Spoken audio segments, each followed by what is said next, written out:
میانی کے نواحی گاؤں کلیان پور میں سماجی اور فلاحی ورکرز حسنین ہاشمی کی طرف سے پیپلز پارٹی کے مرکزی رہنما چودھری ندیم افضل چند کے اعزاز میں افطار پارٹی کا اہتمام کیا گیا۔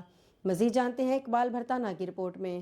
میانی کے نواحی گاؤں کلیان پور میں سماجی و فلاحی ورکر حسنین ہاشمی کی طرف سے پیپلز پارٹی کے مرکزی رہنما چودھری ندیم افضل چند کے اعزاز میں افطار پارٹی کا اہتمام کیا گیا، جس میں خصوصی شرکت پیپلز پارٹی کے مرکزی رہنما چودھری ندیم افضل چند نے شرکت کی۔ ان کے علاوہ advocate Shahid al-Qamar Bhatti, Malik Usman, Javed Rafi, general secretary press club Miani اور پریس کلب میانی کے ارکان محمد اقبال بھرتانہ، چودھری اکرم ساجد، شیخ ارسلان، میاں بلال اور مختلف شعبہ زندگی سے تعلق رکھنے والے ملک ظہور، اسلامک بینک مینیجر زہیب حسن، سیکرٹری یونین کونسل کفایت اللہ اور دیگر اہل علاقہ نے شرکت کی۔ منتظم افطار پارٹی حسنین ہاشمی کی طرف سے بہترین انتظامات کیے گئے۔ آخر میں ملک پاکستان کے لیے خصوصی دعا بھی کروائی گئی۔ کیمرہ مین میاں بلال یوسف کے ساتھ محمد اقبال بھرتانہ، بگ نیوز میانی۔